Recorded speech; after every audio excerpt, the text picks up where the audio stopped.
जब प्रभु ने देखा कि नारद जी अहंकार से चूर हो गए तो प्रभु ने सोचा क्यों न तत्काल इनका समाधान कर दिया जाए, अन्यथा इनके पाप बढ़ते जाएंगे। अहंकार पाप ही होता है, पाप बढ़ते जाएंगे तो फिर वही रावण वाला हाल हो जाएगा। भयंकर तो भयंकर नहीं होने देंगे, क्योंकि ये तो हमारा पुत्र है, भक्त है, शिष्य है, तो इसका थोड़े में ही निपटा देते हैं, समाधान कर देते हैं। तो प्रभु ने एक सुंदर नगरी की रचना की, सुंदर नगरी बनाई, सुंदरपुर नगरी नाम था।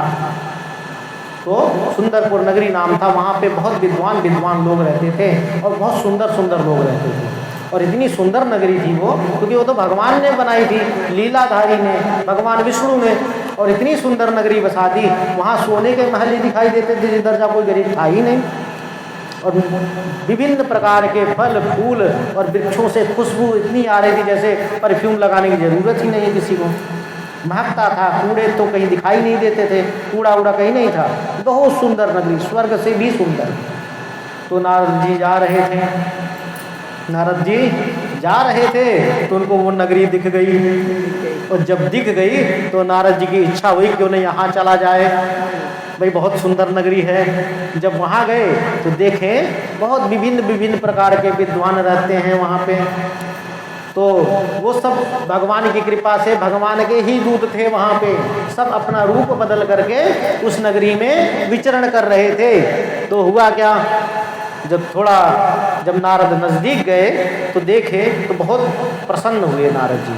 कहते इससे अच्छी नगरी कहीं नहीं है, 3 त्रिलोक 14 भुवन में, पूरे ब्रह्मांड में सबसे सुंदर नगरी है, क्योंकि मेरे से कोई जगह बाकी नहीं है। मैं विचरता रहता हूँ, मैं एक जगह तो टिकता ही नहीं हूँ, मेरे पैर में चक्री बंधी हुई है, घूमता रहता हूँ। अभी यहाँ हूँ, पलक झपकते ही दूसरी जगह, फिर पलक झपकते ही तीसरी जगह, मैं तो चलता रहता हूँ। लेकिन अब मैं चलते चलते थक गया हूँ, क्यों ना यहाँ विश्राम कर लिया जाए और कुछ दिन यहीं व्यतीत किया जाए, क्योंकि इतनी सुंदर नगरी दोबारा देखने को नहीं मिलेगी, क्योंकि पूरे ब्रह्मांड में है ही नहीं। हम तो पूरा घूम लिए हैं, अब हम यहीं रहेंगे, कहीं नहीं जाएंगे, अब हमारा निवास स्थान यहीं रहेगा।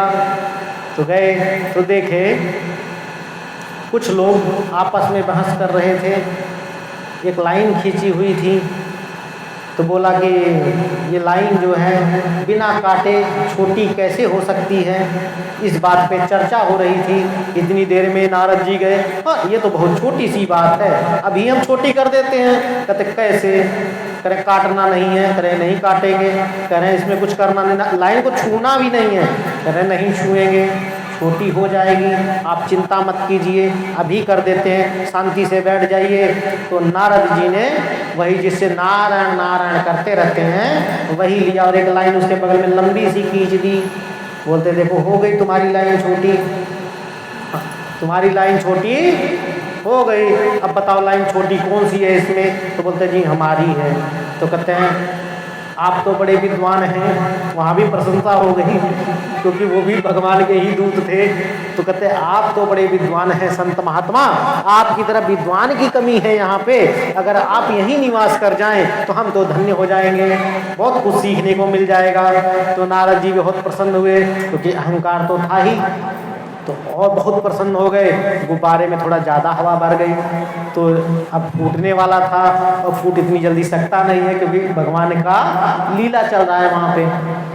तो कुछ दिन बीते, अब नारद जी ऐसे ही घूमते रहे, कभी इस नगर में कभी उस नगर, क्योंकि नगर बहुत बड़ा था, छोटा मोटा नहीं था। और नारद जी विचरते रहे, क्योंकि पैर में चक्री बंधी थी, बैठ ही नहीं सकते थे, कभी यहाँ कभी वहाँ कभी वहाँ। नारद जी देखते देखते देखते देखते पूरा बहुत दिन बीत गए नारद जी को। तो एक वहाँ पे स्वयंवर रचा गया था और वहाँ पे घोषणा करवा दी गई कि जो सबसे सुंदर होगा वो इस कन्या को वरण करेगा। और वो कन्या बहुत सुंदर थी, इतनी सुंदर थी, इतनी सुंदर थी कि ब्रह्मांड में कोई दूसरी स्त्री उसके बराबर नहीं थी। फिर नारद जी की भी इच्छा हुई क्यों ना उसको देखा जाए। तो नारद जी गए, जब देखा जगह जगह पोस्टर लगे हुए हैं, भाई प्रचार कैसे होगा, पोस्टर से होगा। तो पोस्टर से होगा ना, पोस्टर से होगा, नगाड़ा बजा के होगा, माइक पे होगा, अनाउंसमेंट होगा, यही सब होगा। टीवी पे आएगा, रेडियो पे आएगा, मोबाइल पे आएगा। तो उस समय भी कोई टेक्नोलॉजी रही होगी, क्योंकि प्रभु की कृपा थी। तो वहाँ पे मोबाइल तो आज है, तो मोबाइल से भी अपग्रेड वर्जन रहा होगा वहाँ पे। तो जब देखा नारद जी ने, हाँ, ये तो बहुत सुंदर है, क्यों ना इसकी शादी हमारे साथ हो जाए। लेकिन कंडीशन थी कि जो सबसे सुंदर होगा उसी के साथ इस कन्या की शादी होगी, और कन्या ही चुनेगी। वो कन्या के ऊपर है, कन्या जिसको चुनेगी वही उसका पति है। और नारद जी कहते, अच्छा, हमसे बड़ा विद्वान कौन है ब्रह्मांड में। चले गए तुरंत भगवान विष्णु के पास और गए, कहते हैं पिताजी प्रणाम, कहते हैं आशीर्वाद। नारद बहुत जल्दी आ गए, क्या बात है। कहने लगे, प्रभु प्रभु, कहते हैं बताओ तात किस लिए आए हो, क्या आगमन हुआ है। कहते प्रभु मुझे शादी करनी है। करे ये तो बड़ी खुशी की बात है, मेरी बहू आ जाएगी, तुम्हें पत्नी मिल जाएगी, और क्या चाहिए भाई। कम से कम तुम्हारी पत्नी होगी तो मेरी सेवा करेगी आकर के, ये तो अच्छी बात है, शादी कर लो। कह रहे नहीं प्रभु, एक प्रॉब्लम आ रही है, एक समस्या है शादी के अंदर में। कह रहे क्या समस्या है। कह रहे हैं जिस लड़की से शादी करना है, जिस कन्या से शादी करना है, उसकी एक कंडीशन ये है कि जो सबसे सुंदर होगा उसी के साथ शादी होगी उसकी, और वो कन्या ही चुनेगी। तो प्रभु मुझे हरि जैसा मुख दे दीजिए। क्या दे दीजिए, हरि जैसा मुख दे दीजिए। उन्होंने कहा ये उमस्तु, जाओ तुम्हारी इच्छा पूरी हो। तो इतना बोलते ही नारद जी वहाँ से चले गए प्रणाम करके, और गए तो स्वयंवर की रचना हो चुकी थी। वहाँ पे स्वयंवर में जैसे माला लेकर के कन्या अपने वर को पसंद कर रही थी, चुन रही थी। तो नारद जी भी जाके एक कुर्सी पे बैठ गए। तो जब इनका नंबर आया तो मतलब एक दो पहले ही राजा को देखते हुए इनकी तरफ देखा भी नहीं, और वो आगे बढ़ गई।